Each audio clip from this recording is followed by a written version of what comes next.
بسم الله الرحمن الرحيم ليكن يومك للشعب ودادا ليكن حبك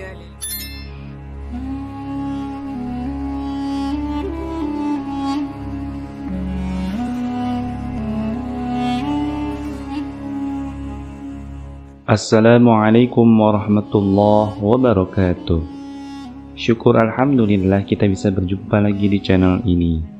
Jika video ini muncul di beranda Anda, insya Allah ini adalah petunjuk dari Allah kepada Anda. Dan sempatkanlah menulis sholawat kepada Nabi Muhammad SAW di kolom komentar. Semoga menjadi bukti kecintaan kita untuk mendapatkan syafaat di akhirat kelak. Allahumma sholli ala Muhammad wa ala ali Sayyidina Muhammad. Saya awali dengan doa dan harapan. Semoga saudaraku setiap nonton channel ini selalu diberikan kesehatan, dilapangkan rezekinya, diampuni dosa-dosanya, dan dipanjangkan umurnya. Amin ya rabbal alamin. Dan jangan lupa tuliskan juga doa dan harapan serta hajat kalian semua, agar bisa kita aminkan bersama-sama. Semoga setiap doa yang dipanjatkan segera dikabulkan oleh Allah Subhanahu wa Ta'ala. Saudaraku yang dirahmati Allah, pernahkah kita merasa tidak nyaman atau bahkan sakit setelah mandi? Bisa jadi itu bukan soal air atau sabun, melainkan waktunya. Ternyata mandi itu tidak sekedar rutinitas.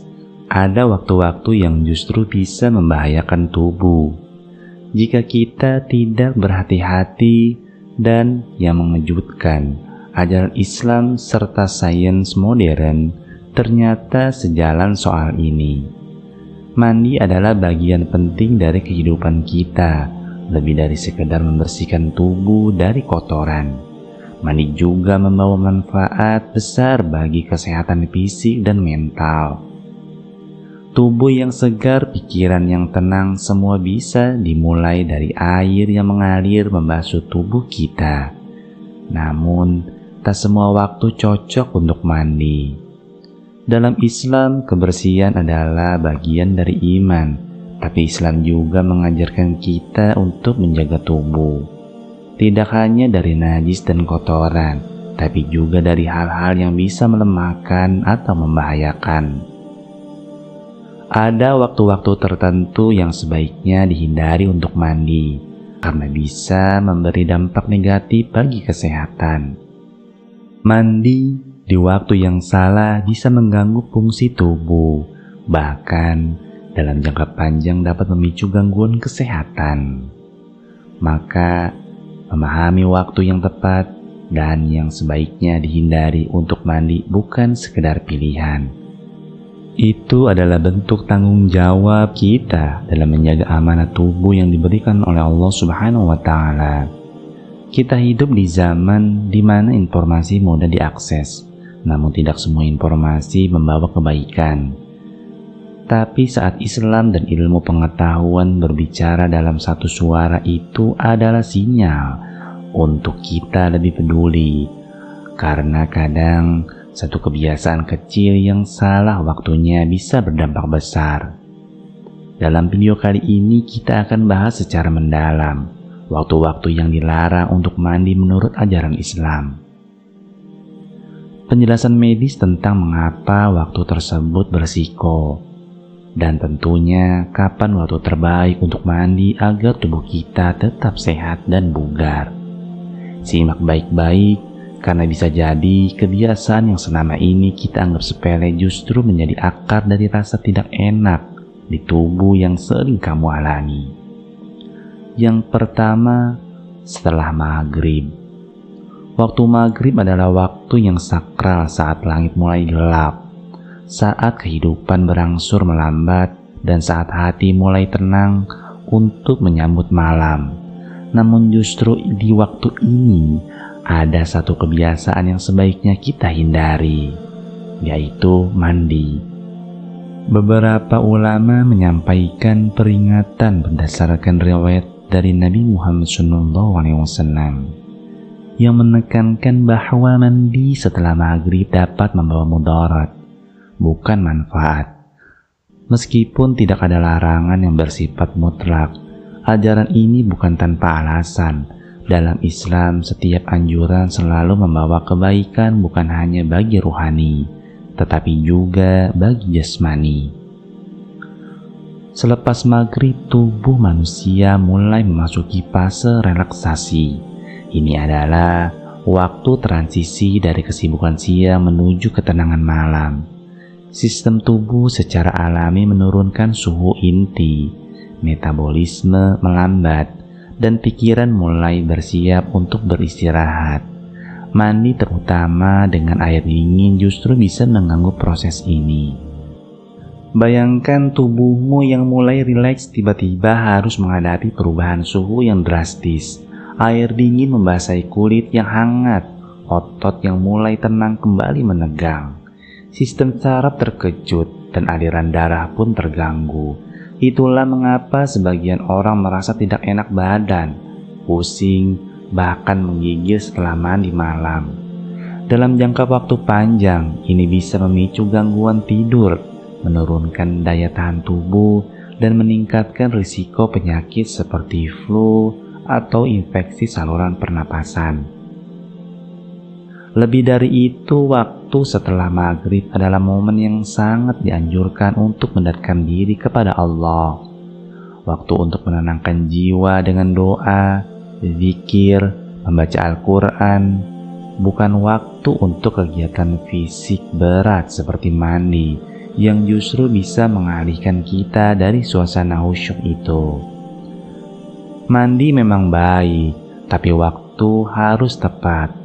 Rasulullah mengajarkan kita bukan hanya tentang ibadah, tapi juga tentang bagaimana menjaga tubuh ciptaan Allah yang harus kita rawat dengan bijak. Maka, jika kamu terbiasa mandi setelah maghrib, mungkin inilah saatnya untuk mempertimbangkan ulang, karena kadang menjaga kesehatan tubuh itu bukan tentang apa yang kita lakukan, tapi kapan kita melakukannya. Yang kedua, sesudah Isya hingga jam 12 malam. Ketika malam mulai larut dan dunia perlahan terlelap, tubuh manusia pun mengikuti. Ia tak hanya butuh diam, tapi juga pemulihan. Namun, ada kebiasaan yang tampaknya sepele padahal bisa berdampak besar. Mandi di malam hari setelah sholat Isya hingga tengah malam. Dalam ajaran Islam, waktu setelah Isya adalah waktu istirahat, waktu untuk menyerahkan lelah kepada Sang Pencipta. Rasulullah menganjurkan umatnya untuk tidur lebih awal dan tidak banyak melakukan aktivitas berat, termasuk mandi. Apalagi jika mandi itu dilakukan setelah tidur pertama, waktu tidur awal yang paling penting untuk kualitas istirahat. Bayangkan tubuhmu yang seharian penuh menanggung lelah, ia akhirnya bersiap masuk ke fase pemulihan, memperbaiki sel, menenangkan sistem saraf, dan memulihkan energi. Lalu kamu tiba-tiba menyiramkannya air dingin. Bukan kesegaran yang datang, tapi kejutan ketegangan, dan tubuh pun keluar dari irama alami tidurnya. Secara medis, ini disebut ritme sirkadian, jam biologis tubuh yang mengatur kapan kita harus tidur, bangun, makan, dan beraktivitas. Setelah Isya, tubuh mulai menurunkan tekanan darah, memperlambat detak jantung, dan memproduksi hormon tidur. Mandi pada saat ini, apalagi dengan air dingin, bisa membalikan proses itu. Hormon relaksasi terganggu, sistem kekebalan tertekan, dan kamu mungkin akan merasa gelisah, sulit tidur, atau bangun dalam keadaan lelah. Air dingin di waktu yang salah bukan hanya menyegarkan, ia bisa menjadi penyebab stres fisik. Ia memperlambat aliran darah, meningkatkan tekanan darah secara tiba-tiba, dan memicu otot kembali tegang. Kualitas tidur pun hancur, dan saat kualitas tidur terganggu, kesehatan tubuh ikut terpengaruh. Kamu lebih mudah lelah, lebih rentan terhadap penyakit dan sulit fokus di siang hari. Islam mengajarkan kita untuk hidup seimbang antara ibadah, aktivitas, dan istirahat. Dan tidur malam adalah bagian dari ibadah juga. Maka ketika Rasulullah memberi petunjuk untuk tidak mandi setelah Isya, itu bukan sekedar larangan, itu adalah bentuk kasih sayang agar kita menjaga tubuh ini yang kelak akan dimintai pertanggungjawaban. Hindari mandi di waktu tubuh seharusnya beristirahat, karena tubuhmu bukan mesin, ia juga butuh dimengerti. Yang ketiga, 30 menit setelah sholat asar. Sore hari setelah sholat asar adalah waktu yang sering dianggap biasa oleh banyak orang. Tapi tahukah kamu, dalam ajaran Islam waktu ini justru termasuk momen yang perlu kita memperhatikan dengan lebih cermat, terutama dalam urusan mandi. Dalam beberapa riwayat, para ulama dan sahabat Nabi menekankan agar umat Islam tidak sembarangan mandi setelah asar. Rasulullah pun memberi isyarat melalui hadis-hadisnya bahwa ada waktu-waktu tertentu yang sebaiknya dihindari untuk mandi, karena bisa membawa dampak yang tidak baik bagi tubuh dalam jangka panjang. Setelah seharian penuh beraktivitas, tubuh manusia memasuki fase transisi dari produktif menuju istirahat. Di saat inilah tubuh mulai lelah, suhu tubuh mulai turun, sistem metabolisme menyesuaikan diri untuk pemulihan. Dan saat itulah mandi dengan air dingin atau terlalu lama bisa menjadi pemicu gangguan dalam proses alami tubuh ini. Dalam tafsir Al-Qurtubi disebutkan bahwa Rasulullah melarang mandi pada waktu tertentu, termasuk setelah sholat asar. Meskipun larangan ini tidak disebutkan secara eksplisit dalam hadis sahih tentang waktu tepatnya, banyak ulama mengambil sikap hati-hati karena ajaran Islam tak sekedar tentang ritual, tetapi juga penuh hikmah dalam menjaga kesehatan umat. Secara medis, setelah asar adalah waktu di mana tubuh sedang mengalami penurunan suhu alami. Mandi terutama dengan air dingin dapat mengejutkan tubuh. Pembuluh darah menyempit, sirkulasi terganggu, dan tekanan darah bisa melonjak tiba-tiba. Bagi mereka yang punya masalah jantung, hipertensi, atau kelelahan ekstrim, ini bisa jadi pemicu masalah serius. Pakar kesehatan juga menyebutkan bahwa tubuh yang sedang memasuki fase pemulihan tidak ideal untuk menerima rangsangan suhu ekstrim. Akibatnya, kamu mungkin akan merasa lemas, sulit tidur malam harinya, bahkan rentan terhadap penyakit seperti flu atau pegal-pegal. Islam mengajarkan keseimbangan antara kerja dan istirahat, antara fisik dan rohani. Dan larangan atau anjuran Nabi bukan tanpa alasan. Itu adalah bentuk kasih sayang beliau pada umatnya, agar kita tidak hanya hidup bersih, tetapi juga hidup sehat dan terjaga. Jadi jika tubuh mulai terasa lelah setelah asar, biarkan ia istirahat. Jangan langsung siram dengan air dingin. Dengarkan ritme tubuhmu, karena itulah bagian dari menghargai nikmat yang Allah berikan.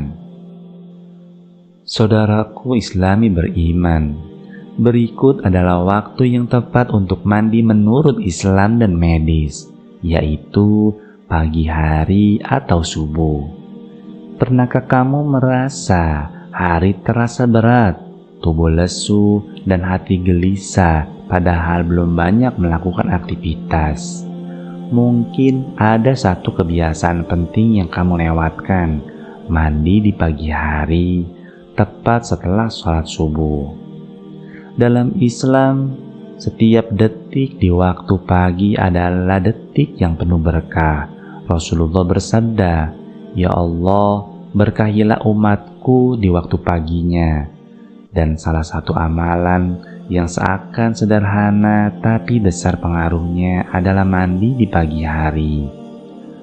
Mandi di waktu subuh bukan sekedar menyiramkan air ke tubuh, ia adalah bentuk kesiapan jiwa dan raga. Ketika seseorang bangun dari tidur dan langsung membersihkan diri, maka ia tidak hanya membersihkan tubuh, tetapi juga menyegarkan hati, menata niat dan menyambut hari dengan semangat baru. Rasulullah dikenal sebagai sosok yang menjaga kebersihan dengan sempurna. Dalam banyak riwayat, beliau menganjurkan mandi sebagai bagian dari fitrah dan kesucian. Kebersihan adalah sebagian dari iman, dan pagi hari adalah waktu yang paling utama untuk memulainya. Dari sisi medis, mandi pagi punya manfaat luar biasa. Setelah tidur semalaman, tubuh kita memasuki mode pemulihan, dan pagi hari adalah saat tubuh mulai kembali aktif. Mandi di saat ini membantu melancarkan sirkulasi darah, meningkatkan metabolisme, merangsang sistem saraf agar lebih waspada, mengaktifkan hormon endorfin, hormon kebahagiaan, meningkatkan fokus dan mood positif sepanjang hari. Dan menariknya, mandi pagi secara rutin bahkan bisa memperbaiki kualitas tidur di malam hari. Kenapa? Karena ritme sirkadian tubuh terjaga dengan baik. Saat pagi dimulai dengan segar, malam pun akan berakhir dengan tubuh yang nyenyak. Bayangkan kamu memulai hari dengan tubuh bersih, pikiran jernih, dan hati ringan. Sholat subuh sudah ditegakkan, tubuh disegarkan dengan air, dan kamu siap menghadapi dunia. Mandi pagi bukan sekedar rutinitas, ia adalah bentuk penghormatan kepada tubuh yang Allah titipkan. Ia adalah bentuk kesiapan jiwa yang ingin menjalani hari dengan semangat, bukan keluhan. Itu adalah awal dari hidup yang lebih sehat, lebih disiplin, dan lebih berkah. Saudaraku Islami beriman, hidup ini adalah tentang keseimbangan antara ruhani dan jasmani. Islam mengajarkan kita untuk tidak hanya menjaga kebersihan lahir, tetapi juga batin. Dan saya mendukung ajaran itu dengan bukti dan manfaat yang nyata. Mari jaga tubuh kita sebagaimana kita menjaga iman. Mandi di waktu yang tepat bukan hanya membuat tubuh sehat, tetapi juga menghidupkan jiwa. Semoga kita semua dimudahkan untuk terus menjaga kebersihan, kesehatan, dan keberkahan hidup. Dan semoga setiap tetes air yang menyentuh tubuh kita menjadi penghapus dosa, penyegar hati, dan pembuka jalan menuju surga. Amin ya rabbal alamin. Wallahu a'lam bishawab. Subhanakallahumma wa bihamdika, asyhadu an la ilaha illa anta, astaghfiruka wa atubu ilaik. Wassalamualaikum warahmatullahi wabarakatuh.